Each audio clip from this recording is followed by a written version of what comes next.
Hello les amis, j'espère que vous allez bien. À mon niveau, ça va super bien. Contente encore de vous retrouver dans cette nouvelle vidéo. Je souhaite la bienvenue sur ma chaîne YouTube. Quand bébé se fait attendre, by Lala.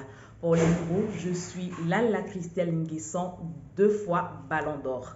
Je vous invite à vous abonner si ce n'est pas encore fait.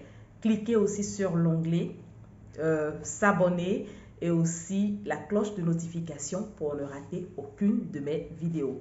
Aujourd'hui, nous allons parler du sévrage. Comment réussir son sévrage? Déjà, ça se passe là. C'est psychologique. Sévrer son bébé, c'est vrai, ça peut paraître une sorte de séparation pour certaines mamans, mais en vous préparant, cela peut se faire vraiment dans de bonnes conditions et vous allez voir que vous permettez à votre bébé d'être indépendant et vous allez le faire avec joie. Alors, pour commencer à sévrer son enfant, en tout cas, moi, j'encourage toutes les mamans à parler de sévrage à partir de 1 an. Quand l'enfant a 1 an, l'enfant marche déjà, l'enfant est un tant soit peu autonome, donc à ce moment-là, on peut parler de sévrage et je pense que ça peut se faire vraiment plus facilement. Donc, avant de commencer le sévrage, je vous invite à faire un exercice avec votre enfant. Peut-être 1 mois ou 2 mois avant de le sévrer, vous pouvez commencer à échanger avec votre enfant. Nos enfants comprennent parfois ce qu'on leur dit. Ils nous écoutent.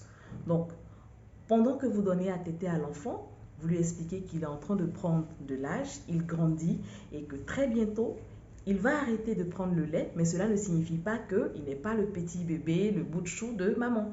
Voilà, vous lui expliquez qu'il y aura le sévrage, il prendra d'autres aliments qui sont encore plus bons, mais maman sera toujours là pour le protéger. Donc, l'enfant déjà, il a cette confiance-là. En faisant cela, il y a une certaine confiance que vous mettez en votre enfant. Il y a une certaine confiance que vous donnez à ce dernier. Voilà. Donc, c'est un exercice que vous deviez faire. Expliquer à l'enfant, lui parler. On se dit que les enfants ne comprennent pas, mais vous deviez le faire pour éviter que parfois l'enfant fasse la fièvre, puisque si ça se fait de manière brusque, l'enfant peut faire la fièvre ou même tomber malade. Vous voyez. Donc, en communiquant avec votre enfant et aussi après avoir communiqué avec l'enfant, bien entendu, avant de passer encore au sévrage, vous devez réduire donc la tétée.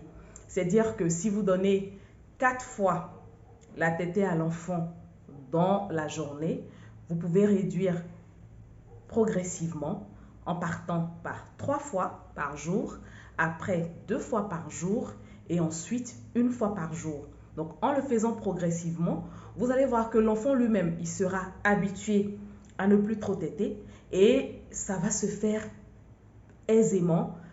Parfois, c'est l'enfant lui-même qui arrête de téter. C'est vrai qu'il y a certains enfants qui sont accros au sein, mais la plupart des mamans qui préparent leurs enfants au sévrage, pour ces femmes-là, c'est plus facile. Les enfants acceptent facilement le sévrage.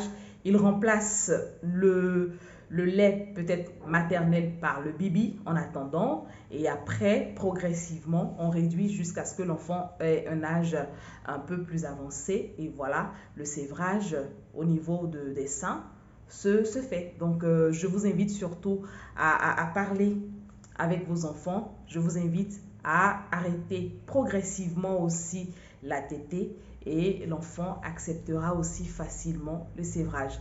Pour sévrer aussi l'enfant, pour les enfants qui sont un peu difficiles, pour ces enfants qui, pour eux, le sein, c'est comme un bonbon, il est conseillé d'avoir une aide, avoir quelqu'un à côté, soit une maman, une nounou qui pourra vous aider à pouvoir accepter cette séparation puisque certains enfants pleurent beaucoup et il y a certaines mamans qui se laissent aller. Lorsque l'enfant commence à pleurer, voilà, elle redonne le sein à l'enfant et c'est difficile de sévrer l'enfant. Donc, lorsque vous avez quelqu'un auprès de vous, lorsque l'enfant commence à pleurer, la personne peut distraire l'enfant, sortir avec l'enfant, lui faire oublier et voilà, ça pourra aller. Voilà, donc c'est ce petit conseil-là que je voulais donner aux mamans qui pensent que le sévrage est une sorte de séparation. C'est vrai parce que au moment de donner lorsqu'on donne à téter à l'enfant et que l'enfant commence à prendre de l'âge, la maman même prend plaisir à donner à téter. C'est vrai que c'est une séparation qui est un peu douloureuse, mais vous avez l'enfant auprès de vous.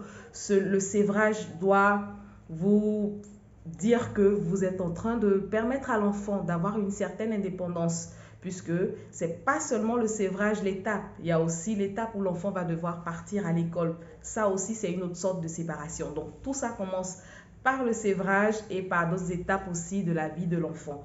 Beaucoup de courage à toutes ces mamans qui aiment vraiment leur bout de chou et qui veulent toujours les bichonner. Nous sommes à la fin de cette vidéo. Je vous remercie et on se dit à la prochaine vidéo. N'oublie pas de t'abonner si ce n'est pas encore fait. Bye bye!